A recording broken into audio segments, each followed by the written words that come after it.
to perhaps the game of the weekend. Sunday, it's all by itself. Cracker. Sunday afternoon, Murrayfield, Scotland against Australia.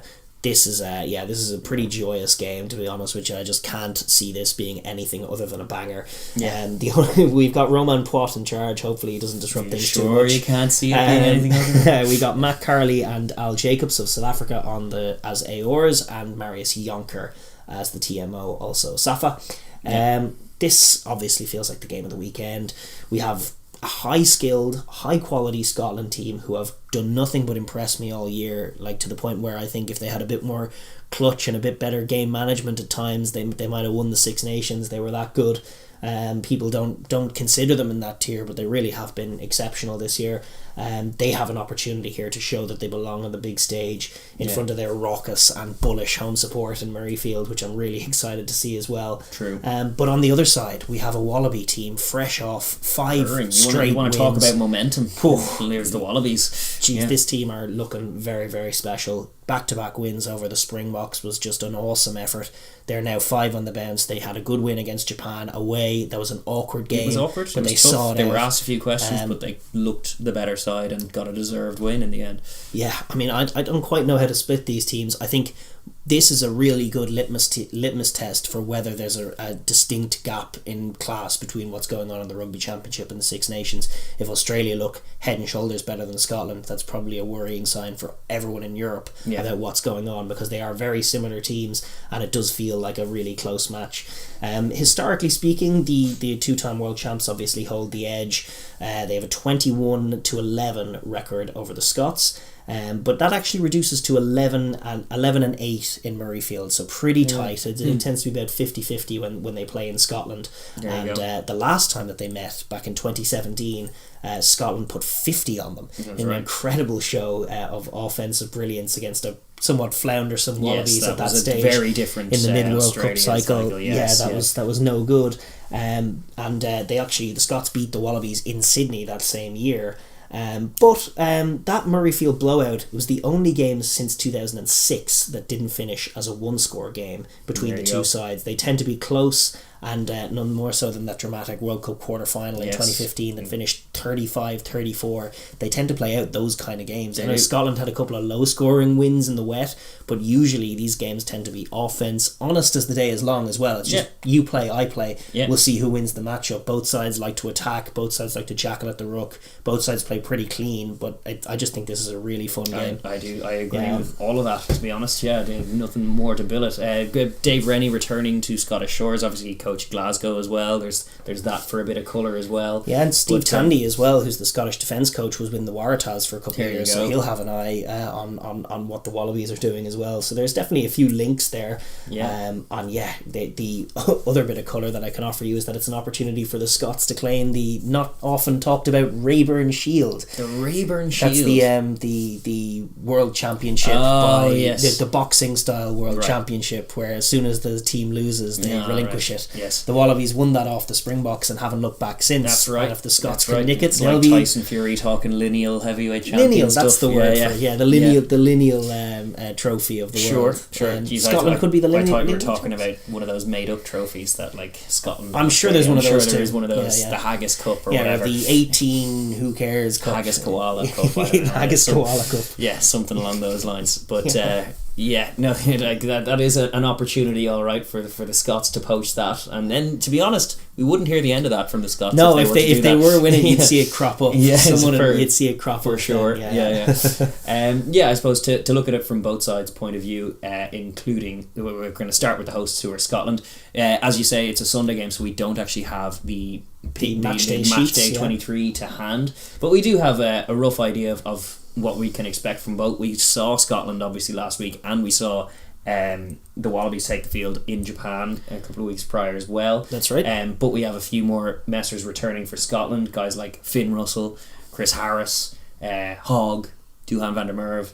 Sam Skinner as well. They get big guys, lots They'll of lions to be need- bolstering their pack, as well as some good flash out wide. Yeah, they might need Sam Skinner as well. They're a little depleted in the locks. They I mean, are the guys they were leaning on in the Six Nations, Scott Cummings, Johnny Gray, no sign of them. Alex Craig, who came in later in the tournament, they went also through injured. A whole load of locks in the Six Nations. They tried a load of different combos. That's right, and then I think the front runners at the moment for them are going to be I would think Grant Gilchrist and Sam Skinner. They could also go with the uncapped Jamie Hodgson and Marshall Sykes, the Edinburgh duo.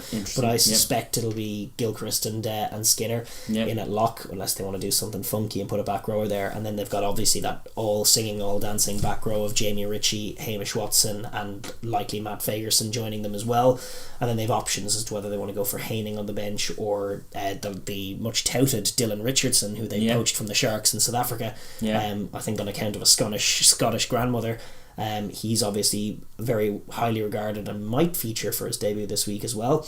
As far as the backs go, obviously you're going to be looking at Ali Price, Finn Russell. I would suspect you're looking at Sam Johnson and Chris Harris, that defensively sound pairing that also can attack as well. Very, very fine players. And then it's kind of dealer's choice out wide. You got Hogg at fullback and a load of very good wingers. They do, well, the two boys last week did very, very well. You wouldn't blink if you saw the two of them, except for the fact that you got Duhan van der Merwe, who is scoring a try a week in the Premiership, perping someone along the way. I mean, his little GIF highlights are just a thing of beauty of their own. That was what Gatland was seeing. He was like, ooh, get me this in my team. It's my new George North. Yes, pretty much.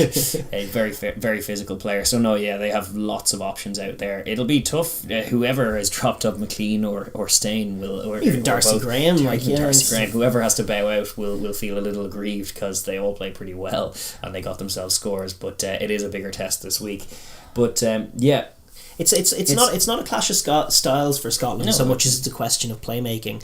It'll play out like a shootout, but a shootout in all areas. The Wallabies who's winning the breakdown battle, who's winning the set piece battle, who's managing to get something off at maul time, the scrum is definitely a point of concern. The Wallabies have become very aggressive scrummagers, and as good as some of these Scottish props are, and they are good, they don't have a talent like Tupou coming through at all. That's 100% true. I mean, they've brought in Ollie Kebble and moved him to tight Pierre head. Schumann as well, got his first cap last week. He'll be a useful asset. They don't have Rory Sutherland, obviously, who was their aggressive scrummager, and I remember against France, even in that game that they lost, their scrum was doing a bit of going backwards a bit, and they had a couple of rough games. Cian Healy gave Xander a tough time. He did. They've struggled in moments at scrum time, and that's an area they'll look to work on, just because striking off set piece is such a thing for this Scottish team. When they can set a scrum, they look beautiful, peeling to the blind side off it and overloading channels with loads of players. They will take some solace in the fact that France managed to grab a good few tries against Australia in July on the first phase, which is exactly what Scotland like to do. And actually, this Scottish attack, when it's at its best, is probably the best wide attack that the Wallabies will have come up against since the Bledisloe game. The Springboks, to their credit, all credit to the Springboks, we know what they're great at, but a wide attack is not really where they go to eat.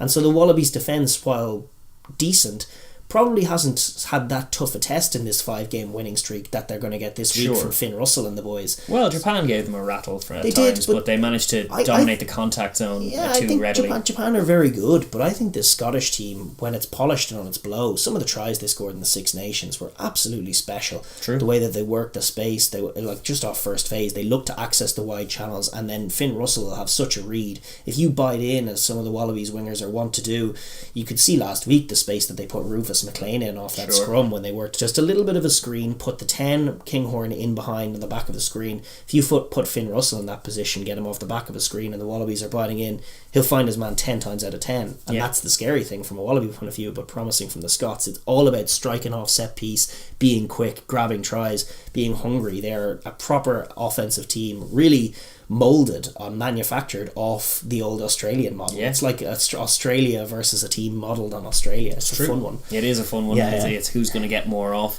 I'm not sure. Like clean ball is what they'll need. Whoever's generating the quicker ruck speed will probably be the winner in this one. To be honest, that's just the way. What a back row battle! Hamish Watson and Jamie Ritchie going up against Valentini and Hooper. Ooh.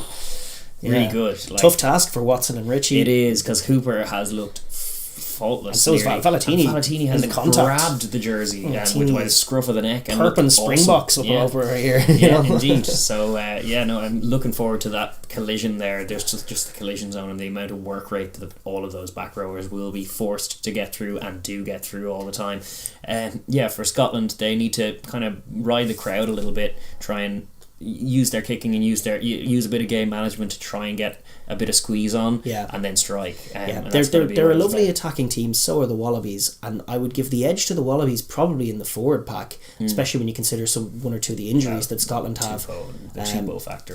Not just the Tupou factor. I mean, we'll talk about the Wallabies in a moment and the plethora of options they have to choose from.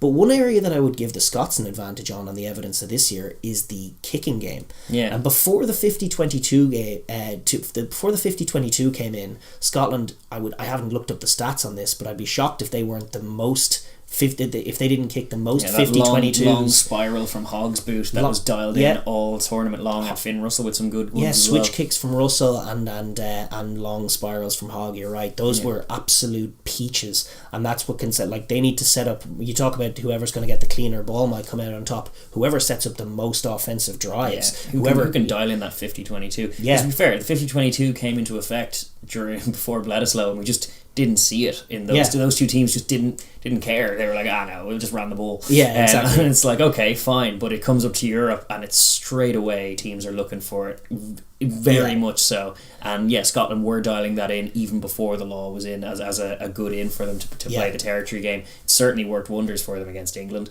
Like, they absolutely punished them France, all day long. They had some great ones against France. They pretty much bossed the territory game in all except the Ireland game. Sure. They bossed the territory game every time. They were competent up front and bullish. Didn't get dominated by any of those Six Nations packs apart from Ireland, and put together some very nice offensive shows. I think probably the main flaw that they showed was just in big moments. You look at that Wales game and just like a knock on here, a ceiling call there, right when the clutch moment was on. They probably didn't recognise the big moment in the match and take the try when they needed to win the game. That's probably an edge that I would give the Wallabies in terms of their ability to do that. Dial in the clutch. Recognise moments. Well, spot a try when it's there, or spot a chance when it's there.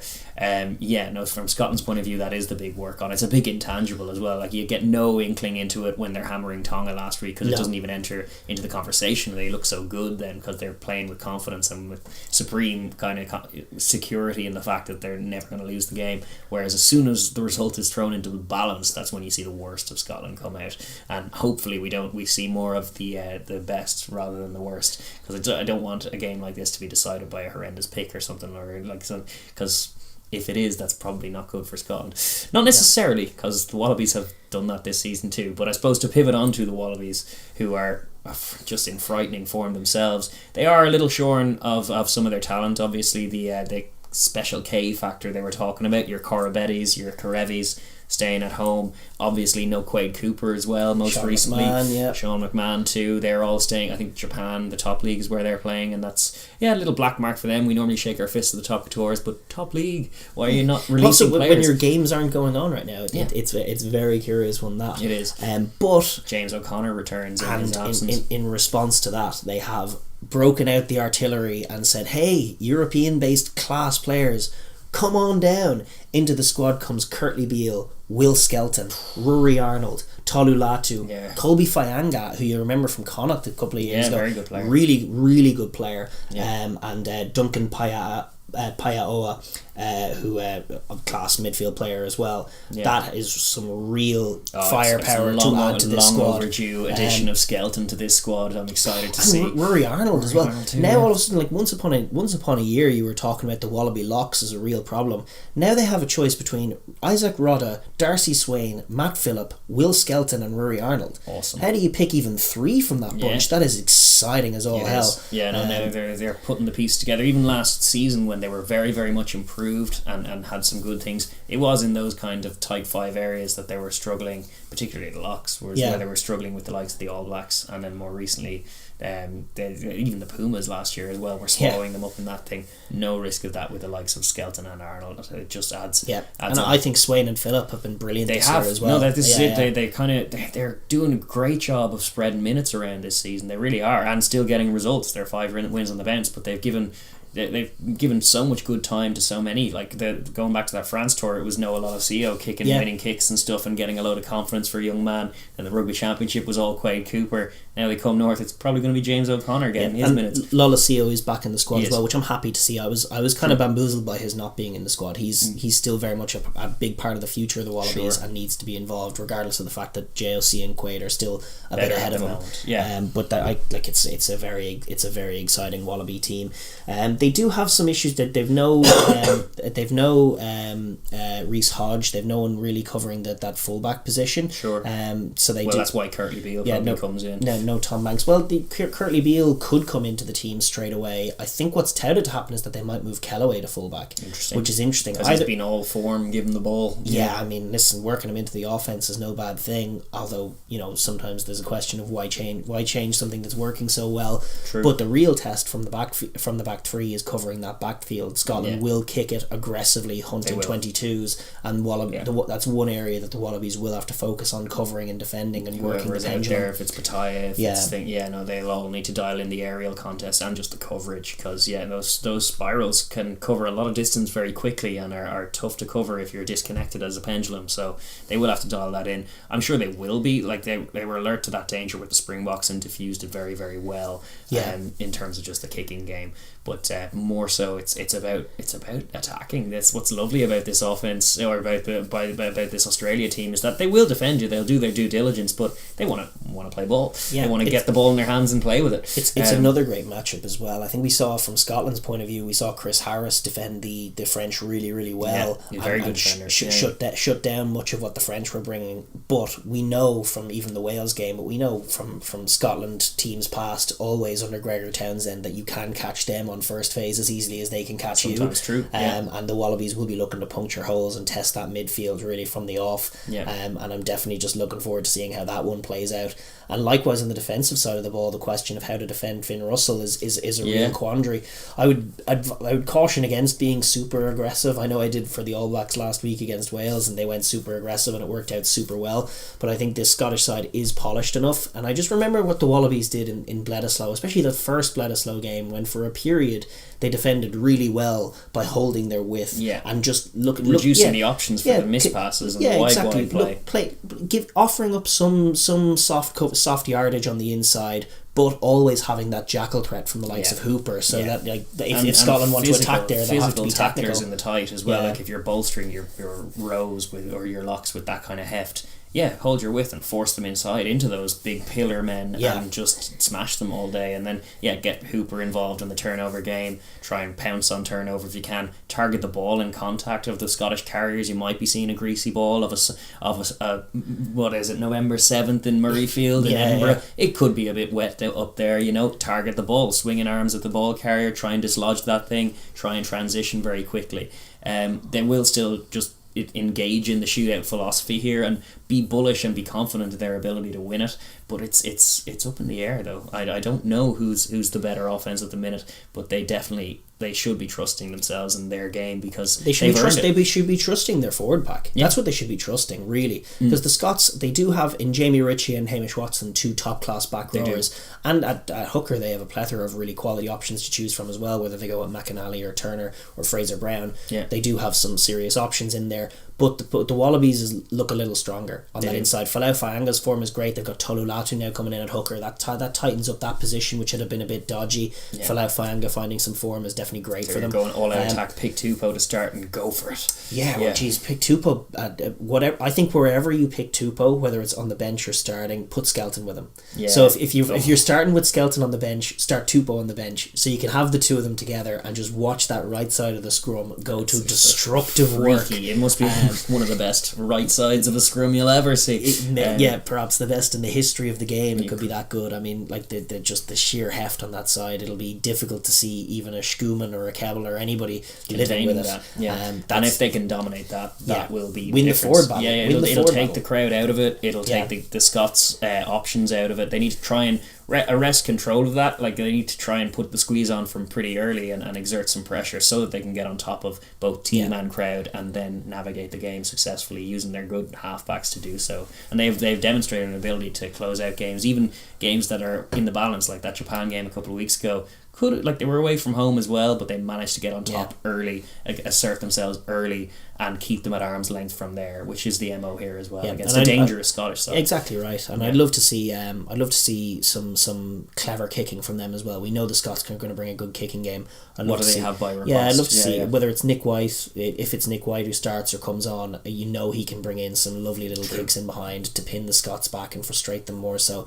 But definitely winning the contact area and attacking them, that's the key for the Wallabies. It's definitely going to be a fun game. I don't know how I see it going, but you tell me. You go first. Yeah, it's tough to know. Like, they're both flying high after this. So, like, can I just say a 30-all draw that we're all going to enjoy?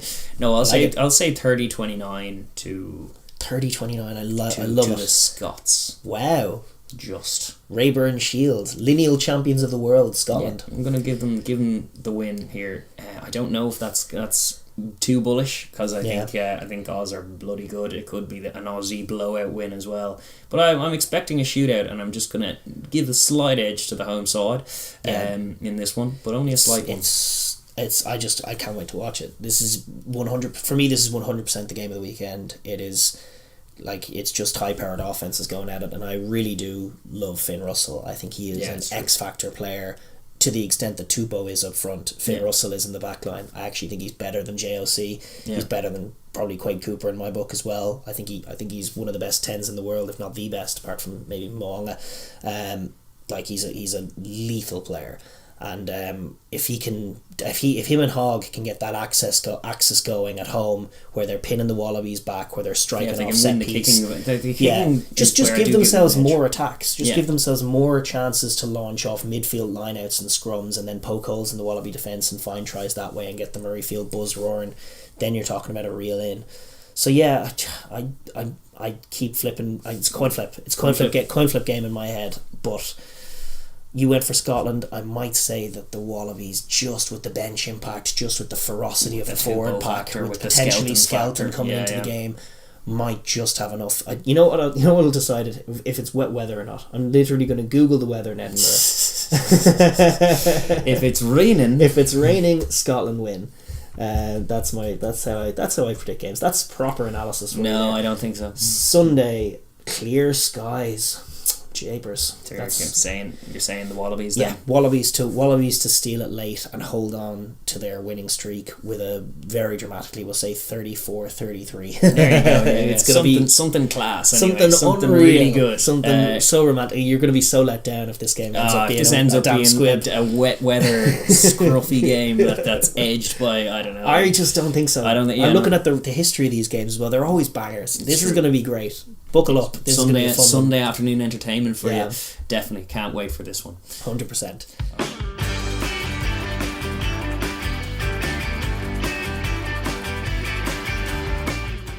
Thank you very much for tuning into the Overlap Rugby podcast. If you're new here, please do like and subscribe and ring the bell as well so you'll be notified when we upload. But mainly drop a comment down below as well. We love hearing your thoughts on the rugby. Cheers.